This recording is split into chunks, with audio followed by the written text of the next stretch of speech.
Students, to AIB Education and study with Anas sir. Today I will be starting class 12 business study chapter number 9 financial management। और जैसा कि आपको पता है कि आज की क्लास की वीडियो में हम स्टार्ट करने वाले हैं जोन 9.3 जिसका नाम है फिक्स्ड वर्किंग कैपिटल। इस फिक्स्ड वर्किंग कैपिटल के हम सारे कॉन्सेप्ट्स को समझेंगे, सारे फैक्टर्स को समझेंगे, सभी चीज़ों को हम समझेंगे with notes and with brief explanation. So start करते हैं आज की क्लास।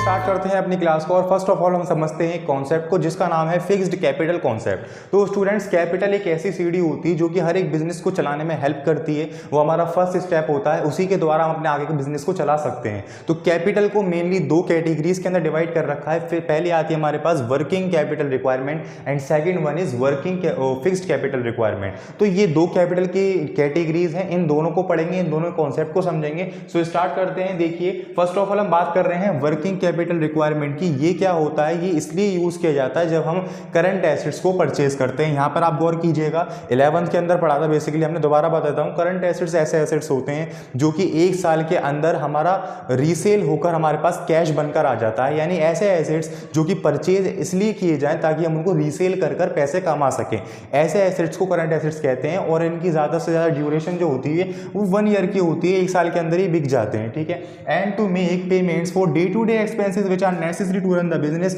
और इसके अंदर हम day to day expenses, day to day payments, सभी चीजें इंक्लूड करते हैं किसके अंदर? वर्किंग कैपिटल रिक्वायरमेंट के अंदर। सो आई होप आपके क्लियर हुआ होगा।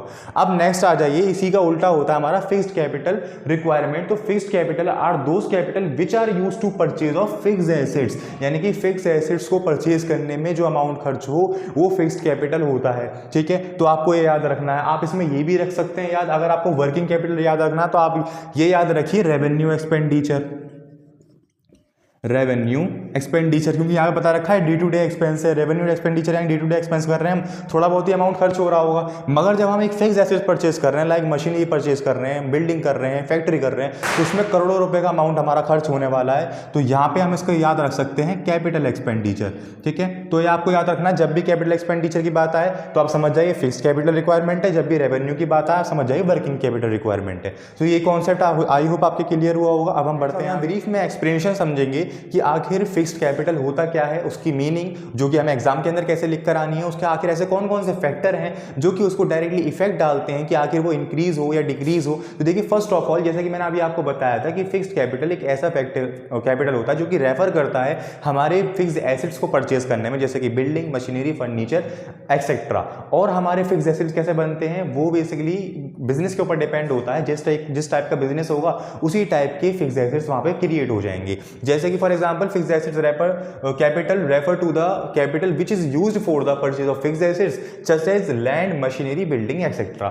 अब हम बात कर रहे हैं कि आखिर ऐसे कौन से फैक्टर हैं जो कि फिक्स्ड कैपिटल को इफेक्ट डालें। तो देखिए, फर्स्ट ऑफ ऑल हमारे पास जो नाम आता है वो आता है नेचर ऑफ बिजनेस का। तो नेचर ऑफ बिजनेस एक बहुत बड़ा फैक्टर है जो कि डायरेक्टली इफेक्ट डालता है हमारा फिक्स्ड कैपिटल को। जैसे फॉर एग्जांपल हमारा बहुत ऊंचे लेवल का बिजनेस है, अब उस ऊंचे लेवल के बिजनेस को चलाने के लिए हमें फिक्स्ड कैपिटल की बहुत ज्यादा नीड होगी, क्योंकि हमें जगह जगह पर क्या करनी पड़ेगी? फैक्ट्री खोलनी पड़ेगी, जगह जगह पर लोगों को काम देना पड़ेगा। ज्यादा से ज्यादा ऑर्डर आ गया तो हमें कैपिटल इंटेंसिव, लेबर इंटेंसिव सभी टेक्निक्स का हमें यूज करना पड़ेगा। इसीलिए हमारा नेचर ऑफ बिजनेस बहुत ज्यादा इंपॉर्टेंट होता है एक फिक्स्ड कैपिटल को बनाने में भी और घटाने में भी। अगर मैं यहीं पे देखूं हमारा बहुत नीचे लोएस्ट बिजनेस है, अभी इतने ऊंचे आए हुए हम गए नहीं है, तो अभी हमें इतने फिक्स्ड कैपिटल की नीड भी नहीं होगी। तो अब यहाँ पे आ जाइए स्केल ऑफ ऑपरेशन। जैसे कि मैंने आपको बताया कि जो हमारा गोल होता है वो एक ऑपरेशन बेस पे होता है कि आखिर हमें ये ऑपरेशन, ये गोल कितने टाइम में किस तरीके से कैसे अचीव करना है।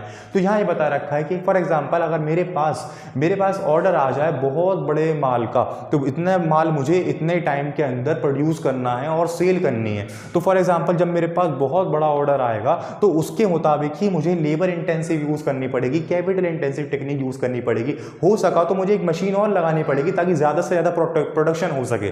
तो इसीलिए स्केल ऑफ ऑपरेशन बहुत ज्यादा इंपॉर्टेंस रखता है हमारा फिक्स्ड कैपिटल को इंक्रीज या डिक्रीज करने में। ठीक है। अब आ जाइए नेक्स्ट, चॉइस ऑफ टेक्निक्स। अब देखिए फॉर एग्जांपल मेरे पास किसी भी तरीके का ऑर्डर आ गया, चाहे वो हाई ले लो चाहे वो लो ले लो। अब मेरी मर्जी है कि मैं लेबर इंटेंसिव का ही सहारा लूंगा, तो लेबर इंटेंसिव को बढ़ा दूंगा मैं। अगर मैं यही बात करूं कि कैपिटल इंटेंसिव का सहारा लूंगा मैं, तो कैपिटल इंटेंसिव को बढ़ा देंगे। तो यहां पर फिक्स्ड कैपिटल हमारी रिक्वायरमेंट होती है कि आखिर हम टेक्निक कौन सी यूज कर रहे हैं। अगर हम कैपिटल इंटेंसिव टेक्निक यूज कर रहे हैं तो हमें ज्यादा से ज्यादा मशीनरी परचेज करनी पड़ेगी, जबकि अगर हम लेबर इंटेंसिव कर रहे हैं तो उसमें हमें इतनी मशीनरी परचेज नहीं करनी पड़ेगी। तो यहाँ पे यही डिफरेंस आ जाता है।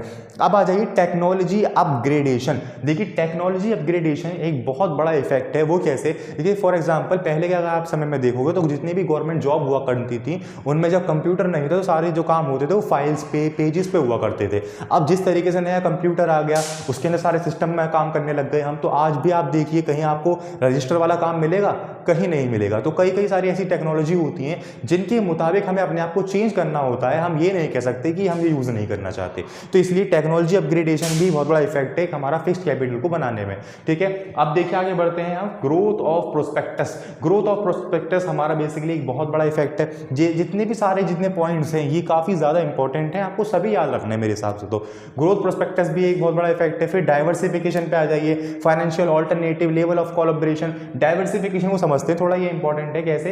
देखिए डाइवर्सिफिकेशन का मतलब ये है कि फॉर एग्जांपल आज मैं एक कारखाने के अंदर मैंने लगा रखा है अपना कारखाना, उसके अंदर सभी काम कर रहा हूँ मैं, ठीक है। अब फॉर एग्जांपल मेरे पास ग्रोथ होने लगी, मेरा ग्रोथ प्रोस्पेक्टस जो है वो बढ़ गया, मेरे पास ज़्यादा से ज़्यादा ऑर्डर आने लग गए, मेरे पास ज़्यादा से ज़्यादा ऑर्डर आने लग गए, फिर मैं प्रोडक्शन ज़्यादा करने लग गया, मैंने रिटेल की दुकान भी खोल ली, होलसेल की दुकान भी खोल ली। तो अब मेरा काम कारखाने में चलेगा? नहीं चलेगा। अब मुझे एक फैक्ट्री ओपन करनी पड़ेगी जिसके अंदर मैं सारी चीज़ें वहीं पर प्रोडक्ट करूँगा, ठीक है। तो इसी तरीके से जब हम अपने काम में डाइवर्सिफिकेशन करते हैं, जब मैं यहाँ से यहाँ पर आ रहा हूँ तो यहाँ पर आने के लिए मुझे बहुत सारे पैसे चाहिए, एक फैक्ट्री खरीदने के लिए, मशीनरी खरीदने के लिए, लेबर को जॉब देने के लिए भी अल्टीमेटली हमें पैसा चाहिए ही होता है, ठीक है। 7th आ जाइए, financing alternatives and level of collaboration. So I hope आपको ये समझ में आया होगा, काफ़ी ब्रीफ एक्सप्लेनेशन के साथ मैंने समझाया है। फिर भी अगर आपको कोई भी डाउट हो तो आप मुझे ज़रूर बताएं कमेंट सेक्शन के अंदर। सो अभी हम बढ़ते हैं आगे की तरफ, यानी वर्किंग कैपिटल के कॉन्सेप्ट की तरफ और उसके फैक्टर्स की। हम बात कर रहे हैं वर्किंग कैपिटल के कॉन्सेप्ट की। So difference between current assets and current liability. Current assets and current liability का डिफरेंस जो होता है वही हमारा वर्किंग कैपिटल होता है, ये आपको याद रखना है। अब हमें ये क्वेश्चन उठता है कि नीड ऑफ वर्किंग कैपिटल आखिर हमें क्यों नीड है? तो देखिए कि working capital facilitate to smooth and day to day operation of the business, यानी डे टू डे एक्टिविटीज को हम स्मूथली रन कर सकें, स्मूथली फेस कर सकें, इसलिए हमें वर्किंग कैपिटल की नीड होती है, ये आपको याद रखना है। सेकंड आ जाइए, कैलकुलेशन ऑफ वर्किंग कैपिटल की आखिर किस तरीके से वर्किंग कैपिटल की कैलकुलेशन की जाती है, किस तरीके से निकाला जाता है। तो जैसा मैंने आपको बताया अभी कि current assets and current liability का डिफरेंस ही वर्किंग कैपिटल है। तो यही यहाँ फॉर्मूला बना लीजिए आप कि नेट वर्किंग कैपिटल को डिटरमाइन कर रहे हैं हम NWC से, एंड देन करंट एसेट्स को हम डिनोट कर रहे हैं CA से, और करंट लायबिलिटी को डिनोट कर रहे हैं हम CL से। तो जब हम करंट एसेट्स में से ये करंट लायबिलिटी माइनस कर देंगे तो हमें नेट वर्किंग कैपिटल मिल जाएगा। एक सेकंड मेथड होता है, ये तो बात रही नेट की। अब हम बात कर रहे हैं ग्रॉस की। तो देखिए ग्रॉस फिक्स्ड कैपिटल क्या होता है, यानी GWO से डिनोट करते हैं हम इसको। करंट एसेट्स के इक्वल्स टू जितने करंट एसेट्स हैं हमारे, यानी जितने हमारे पास CA हैं उतने ही GW इक्वल्स टू होते हैं, यानी बराबर होते हैं। जितने CA उतना ग्रॉस फिक्स्ड कैपिटल, अदरवाइज जितने ग्रॉस फिक्स्ड कैपिटल उतने ही करंट एसेट्स, ठीक है। सो आई होप आपको ये समझ में आया होगा। अब बढ़ते हैं आगे के टॉपिक। हमारे पास अब नेक्स्ट टॉपिक ये आता है कि फाइनेंसिंग ऑफ वर्किंग कैपिटल। तो some part of current asset is usually financed through the short term source, यानी कि करंट लायबिलिटी। ये आपको याद रखना है कि some part of current asset is usually finance किसके थ्रू होता है? शॉर्ट टर्म सोर्सेज, यानी कि current liability. The rest is financial through long term source, यानी कि नेट वर्किंग कैपिटल। तो यहाँ पे हम फाइनेंसिंग की बात कर रहे हैं, तो फाइनेंसिंग का मतलब ये है कि ये short term and long term. तो शॉर्ट टर्म के लिए जो फाइनेंस होता है वो करंट लायबिलिटी के थ्रू हो जाता है, और जो लॉन्ग टर्म के लिए फाइनेंस हो रहा है वो किसके थ्रू हो रहा है? नेट वर्किंग कैपिटल के थ्रू। अब देखिए यहाँ पर आ जाइए, अब थोड़ा सा हम रिकैप कर लेते हैं 11th का। तो मीनिंग ऑफ करंट एसेट्स, या फिर क्या क्या चीजें आती हैं उसके अंदर, और मीनिंग ऑफ करंट लायबिलिटी। तो जैसा कि हमने आपको बताया था अभी फिलहाल में भी, तो मीनिंग ऑफ करंट एसेट्स के अंदर क्या क्या चीजें आती हैं? Cash in hand, cash at bank, bills receivable, finish good inventory, prepaid expense, debtor. और यही करंट लायबिलिटी में आती है हमारे पास bills payable, outstanding expense, creditor, advance receive from customer, जो कि हमें पैसे अभी रिसीव्ड होने में समय था बट वो पहले से ही रिसीव्ड हो गया, वो ठीक है, वो उसमें आता है हमारा करंट लायबिलिटी में, क्योंकि अभी हमें उसे सर्विसेज देनी है। फॉर एग्जांपल मेरे पास खुद किसी स्टूडेंट की 2 महीने की फीस एक्स्ट्रा आ गई, तो मेरी सर्विसेज देना उसको बाकी है, उसने अपना काम कर दिया, मैंने अपना काम नहीं किया, तो इसीलिए वो मेरी लायबिलिटी है कि मैं उसको अपनी सर्विसेज दूं 2 महीने तक, ठीक है। तो ये थे हमारे करंट एसेट्स, ये है हमारी करंट लायबिलिटी, और ये है फाइनेंसिंग ऑफ वर्किंग कैपिटल। और इसके अंदर छोटा सा टॉपिक हमें ये भी दे रखा है कि आखिर ये जो वर्किंग कैपिटल होता है हमारा, तो वो किस तरीके से मतलब वर्सेस वगैरह बता रखा है। तो देखिए जो वर्किंग कैपिटल होता है वो जनरेट करता है थोड़ा प्रॉफिट, और वर्किंग कैपिटल जो होता है वो बेसिकली क्या होता है, करंट एसेट्स को परचेज करने के लिए होता है। ये थोड़ा प्रॉफिट कैसे जनरेट करता है, जैसे फॉर एग्जाम्पल आज हमने कोई गुड्स बनाए, उनको बेच दिए, उनसे पैसे आ गए, वो एक छोटे अमाउंट में आए, बट यहीं पर आज मैं अपना ज़मीन बेच दूँ कोई भी, तो उससे जो बड़े अमाउंट में पैसे आएंगे वो किस में आ जाएगा, वो बेसिकली कैपिटल रेवेन्यू में आ जाएगा। तो इसी तरीके से आप ये समझ सकते हैं कि ये जनरेट जो करता है वो थोड़ा प्रॉफिट करता है, यानी कि minimum amount of profit generate करता है। ठीक है, सो आई होप आपके क्लियर हुआ होगा। अब हम बढ़ते हैं नेक्स्ट टॉपिक की तरफ, यानी अब हम देखते हैं कि आखिर ऐसे कौन से फैक्टर हैं जो कि इसको अफेक्ट डाल रहे हैं और उसको चेंज कर रहे हैं। हम बात कर रहे हैं factor affecting the availability of working capital requirement. तो देखिए फर्स्ट ऑफ ऑल हमारे इसके अंदर कुछ पॉइंट्स ऐसे हैं जो कि अभी हम फिक्स्ड कैपिटल की जो बात कर आए हैं उससे मिलते जुलते हैं, मगर सारे ही नहीं मिलते जुलते। कई सारे कई सारे पॉइंट्स ऐसे भी हैं जो कि हमें समझने पड़ेंगे कि आखिर वो हैं क्या। तो देखिए फर्स्ट ऑफ ऑल ये तो हमारा same he nature of business हमारा बहुत ज़्यादा इंपॉर्टेंस एंड डिपेंड करता है कि आखिर हम किस तरीके का कैपिटल यूज़ करने वाले हैं, कितना करने वाले हैं। देन स्केल ऑफ ऑपरेशन, किस टाइप का हमारा स्केल है, शॉर्ट स्केल है, लार्ज स्केल पे हम काम कर रहे हैं। एंड देन बिजनेस साइकिल, देखिए बिजनेस साइकिल से यहाँ पे ये चीज़ डिनोट की गई है। फॉर एग्जाम्पल ये हमारी बिजनेस साइकिल है, ठीक है।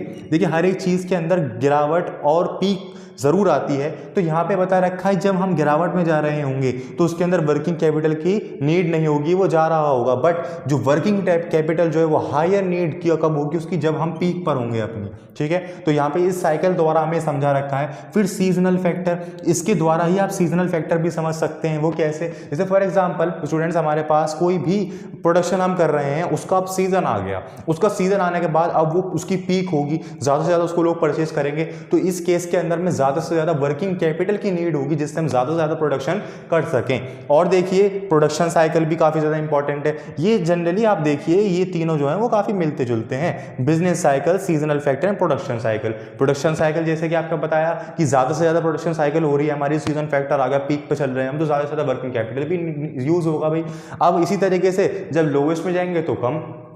अब यहाँ पे आइए क्रेडिट अलाउड। क्रेडिट अलाउड का मतलब कोई भी ट्रांजेक्शन हम कर रहे हैं उसमें हमने क्रेडिट कर दिया कि भाई हाँ आप क्रेडिट परचेज कर सकते हो गुड्स। तो liberal credit policy needs a larger amount of working capital. ये पॉलिसी अपनाने के लिए ज़रूरत होती है, ज़रूरी है हमारा एक larger amount of working capital का यूज़ करना। इसी तरीके से यहाँ पे आ रहे हैं क्रेडिट अवेल्ड पे।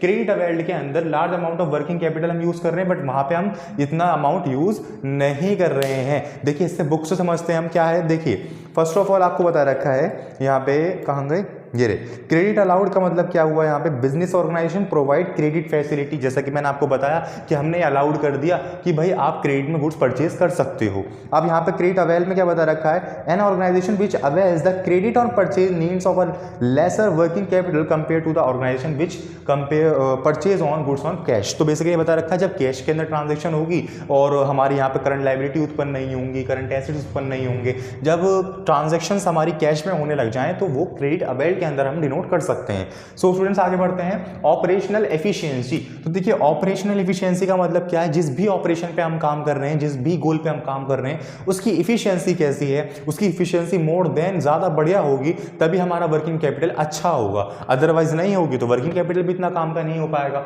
Availability of raw material, growth prospectus and level of competition, and साथ में अभी हमने पढ़ा बिजनेस साइकिल के अंदर इन्फ्लेशन। तो इन्फ्लेशन भी बहुत बड़ा इफेक्ट डालता है हमारा किसी के ऊपर, वर्किंग कैपिटल के ऊपर। सो आई होप आपके सारे इफेक्ट समझ में आए होंगे, काफ़ी इंपॉर्टेंट है, काफ़ी ज़्यादा इंपॉर्टेंट है ये कहिए आप, क्योंकि ये ज़रूर पूछे जाने ही वाले हैं, क्योंकि जब किसी बिजनेस को रन करने के लिए कैपिटल ज़्यादा इंपॉर्टेंट होता है तो आपसे ये तो पूछेंगे ही कि आखिर कैपिटल के कितने भाग होते हैं, उनको क्या क्या चीज़ें इफेक्ट डालती हैं। सो आई होप आपकी सभी चीज़ें क्लियर हुई होंगी। फिर भी अगर आपको आज की क्लास के अंदर किसी भी टॉपिक के अंदर कोई डाउट हो तो आप मुझे ज़रूर कॉमेंट सेक्शन के अंदर बताएं, मैं उसको दोबारा क्लियर करने की पूरी कोशिश करूँगा। अदरवाइज नेक्स्ट क्लास से हम बढ़ते हैं इस चैप्टर के अंदर, और भी कुछ बचा होगा कोई पार्ट तो वो कवर करेंगे, अदरवाइज हम मूव करेंगे नेक्स्ट चैप्टर की तरफ। Thank you.